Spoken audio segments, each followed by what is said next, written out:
Nou vriende, dis andermaal weer 'n voorreg om so saam met u te wees rondom die woord van die Here. Nou die gebed van my hart is dat die Here vir ons geopende ore en ontvanklike harte sal gee om sy woord aan te hoor en dan sy woord te ontvang en te doen wat die Here dan van ons vra.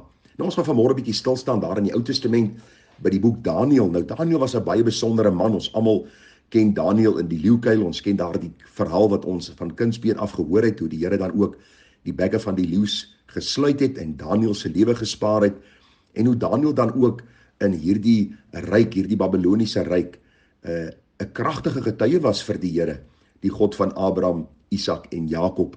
Nou lees ons vanmôre hier in Daniël 11:32 die volgende woorde. Daar staan: en die wat goddeloos handel teen die verbond, sal hy met vleiery afvallig maak, maar die volk wat hulle God ken, sal vashou en optree. Ek het so 'n bietjie gaan kyk wat die Engels sê oor hierdie vers. En in die Engels staan daar in die B-gedeelte: but the people that know their God shall be strong and shall act. Het was vir my so mooi gewees toe ek dit lees en het ek besef, vriende, dat ons grootste prioriteit, ons hoogste begeerte en prioriteit in hierdie lewe moet wees om God te ken. Waarom?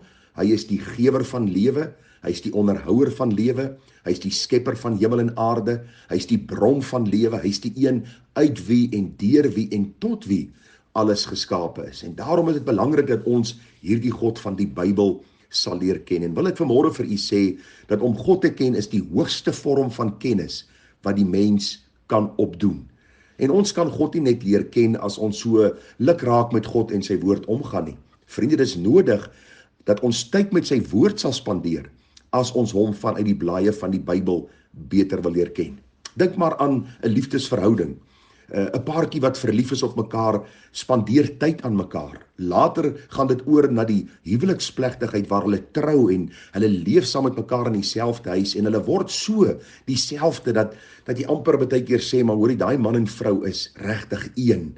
Hulle dink amper dieselfde, hulle doen amper dieselfde en wonderlik om te sien hoe hulle ook deur tyd wat hulle aan mekaar spandeer, mekaar se nood kan raak sien, mekaar se behoefte kan raak sien en regtig so saam groei in hierdie band van eenheid deur kennis wat hulle van mekaar opdoen, omdat hulle tyd aan mekaar spandeer.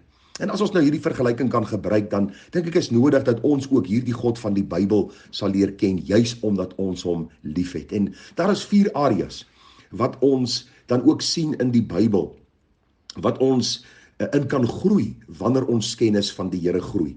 Want u sien, vriende, as ons kennis van God groei, is daar sekere dinge wat in ons geestelike lewe gebeur.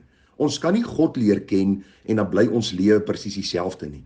Na mate ons God vanuit die blaaie van die Bybel beter leer ken, na mate sal ons ook groei in sekere areas en aspekte van ons lewe en die verstaan van ons lewe en ons geestelike wandel met die Here.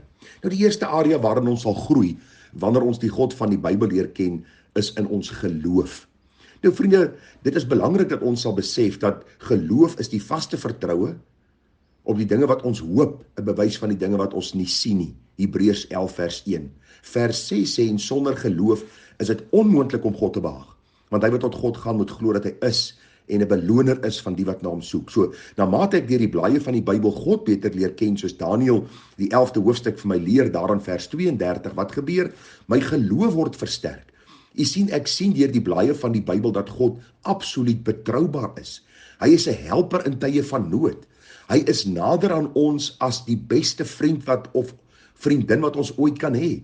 Vriende, hy is nie een wat ons sal begewe of verlaat nie. En dit versterk my geloof, want ek weet dat die God van hemel en aarde, al sien ek hom nie nou nie, weet ek deur die geloof dat hy ook die een is wat betroubaar is. Hy's 'n helper. Hy's die een wat naby aan my is. Hy's die een wat my nie sal begewe en verlaat nie. Dit is my so mooi toe die Here Jesus besig was om afskeid te neem van sy disippels, sê daar in Johannes 14 vers 3. En as ek gegaan het en vir julle plek berei het, kom ek weer en sal julle na my toe neem, sodat julle ook kan wees waar ek is. Vers 16, en ek sal die Vader bid, en hy sal julle 'n ander trooster gee om by julle te bly tot in ewigheid. Die Gees van die waarheid wat die wêreld nie kan ontvang nie, omdat dit hom nie sien nie en hom nie ken nie. Maar julle ken hom, omdat hy by julle bly en in julle sal wees. Dit versterk my geloof, wanneer ek deur die blaaie van die Bybel lees oor God se getrouheid en sy betroubaarheid en hoe hy ook sy Gees aan my gee, om my staande te hou tot daardie dag wanneer ek Christus weer sal sien. En hierdie geloof, vriende, kan my ook help om die kwaad in hierdie wêreld te staan, in hierdie dorp waarin ek myself bevind, in hierdie gemeenskap waarin ek tans lewe. U sien, 'n sterk geloof gee mense groter vrymoedigheid om ook 'n getuie te wees vir die Here en te sê, al verval alles om my, sal ek nog steeds staande bly en vas staan in die vryheid waarmee Christus my vrygemaak het. U sien, die volk wat hulle God ken, sal vashou en optree. They shall be strong and shall act. Hulle sal optree teen die boosheid. En ons kan dit net doen wanneer ons geloof geanker is in die onfeilbare beloftes van die God van die Bybel en ons sy karakter ook vanuit die blaaie van die Bybel sien as die betroubare, getroue een wat nader aan ons is as 'n vriend. Maar die tweede area waarin ons sal help is in die area van liefde. U sien, as ons die God van die Bybel leer ken, dan sal ons liefde vir hierdie God bly toeneem. U sien, soos ons die Here deur die blaaie van die Bybel afgeskilder sien, maak dit ons harte opgewonde en bly oor hom en ons sien uit om hom eendag te sien. Dit is soos 'n paartjie wat lief is vir mekaar en die man moet miskien vir 'n besigheidsrit vir 'n paar weke weg wees. Daar is 'n verlange, daar is kommunikasie tussen hulle via die selfoon of miskien Skype of wat ook al. En dan as hulle mekaar weer sien na 2 of 3 weke, is daar 'n opgewondenheid en dit is ook hierdie liefdesband wat hulle bind, al is daar afstand tussen hulle.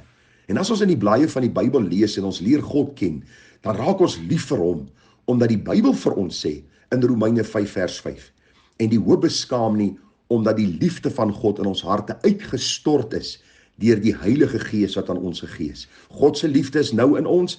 Ek wil vanmôre vir jou sê, as jy God nie liefhet nie, dan behoort jy heel moontlik nie aan hom nie. As jy hom liefhet, sal jy begeerte hê om hom meer lief te hê. Dikwels treur ons in ons huil en ons sê, Here, waarom het ons U nie meer lief nie? U verdien soveel meer. Maar ag vriende, belangrik dat ons sal sien dat hierdie kennis van God vanuit die blaaie van die Bybel sal ons liefde vir hierdie God versterk, sodat ons ook in hierdie krom en verdraaide geslag 'n boodskap sal uitdra, dat hierdie God wat my lief gehad het en my uit my sonde vrygekoop het, is dieselfde God van liefde, wat ook die sondaar daar buite kan red. Want ons is nie beter as hulle nie, ons is anders. En ons moet ook hierdie andersheid uitleef, omdat die liefde van God in ons harte uitgestort is. Waarom het ons hom lief? 1 Johannes 4 vers 19. Ons het hom lief, omdat hy ons eerste lief gehad het. En vriende, hierdie liefde bly groei en hierdie liefde bly toeneem, na mate ons God beter ken. Die volk wat hulle God ken, sal vashou en optree. En soos ons God beter leer ken, sal ons geloof versterk word, maar ook ons liefde. Ek het die 7de Augustus daar bietjie uit Spurgeon se boekie gelees, hierdie dagstukkie Morning and Evening, en hy skryf daar ietsie oor Hooglied 1 vers 4, en kom ek lees gou vir u die woorde. Hooglied 1 vers 4 sê, trek my agter u aan, laat ons gou maak. Die koning het my in sy binnekamer gebring. Ons wil juig en ons in u verheug. Ons wil u liefde prys meer as wyn.